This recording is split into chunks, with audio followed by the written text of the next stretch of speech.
Hi, so my name is Julia Dolan and my project is dramatic science.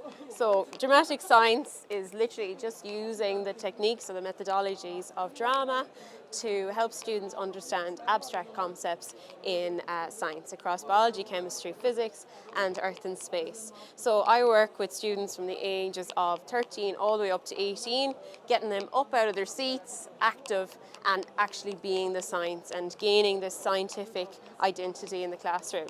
So the three main things I will be looking at: model making, so do students understand the model they're creating? Are they taking ownership of their learning? And then is there any way in which these drama tasks can help with classroom management and any sort of behavioural issues that we might have?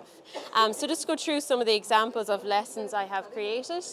So going from a very theatrical point of view, we have a scripted drama. So in this scripted drama, students are given a script where the characters are the different parts of a leaf. And how does the photosynthesis in a leaf work? So I do it in which the students come up and they read their lines and they act out. And some students would just read it: I am a water molecule, and someone would be like, I'm a water molecule, I'm going to crawl up the xylem up to the plant, or the carbon dioxide coming in through the stomata.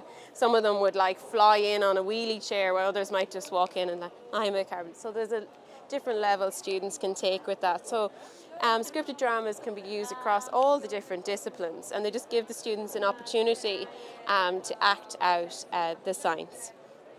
Another type of drama we can use is role play. So role play is used lots of the times in other subjects, in history, in business, in any of the languages.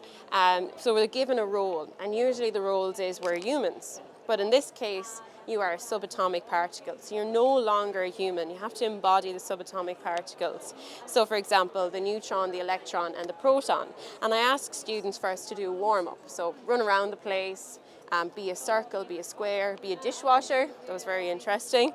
And then suddenly be an atom. How do they create that? And building then a basic atom, the hydrogen atom, building helium, all the way back up to carbon. So we're able to create the model of carbon with our bodies being the atomic particles. So they can resemble the forces. So in the nucleus, they're all very closely packed together, and they are repelling the electrons on the outside.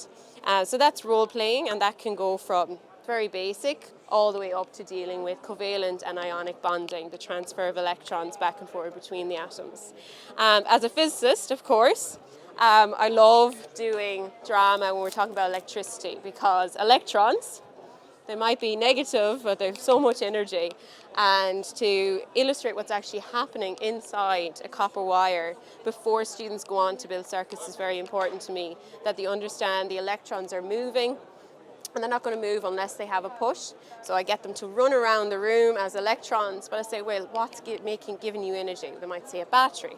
So I allow people to give them a roll card. Now you're the battery. You're going to push the electrons. So they're pushing the electrons along. And then we might add different meters, the ammeter, the voltmeter, into our circuit. And sometimes I might just go cut, and I've cut the circuit. There's going to be no flow anymore. So I build that all the way up maybe to creating parallel circuits. So the current is split in two directions, all the way up to looking at relationships. So the relationship between resistance and current, and voltage and current, which ends up being Ohm's law. So moving the concept, and then later on moving on to the calculations. So these would be the three main lessons that I am showing here today. But I've created so many other lessons, and a lot of the time it is just spontaneity in the classroom. So even going from mime, so in physics I might not have a ball all of a sudden, but I pick up a fake one, show up in the air and catch it. And being able to use things that aren't physically here is so important when we're trying to teach abstract ideas. So they're just some of the lessons I look at.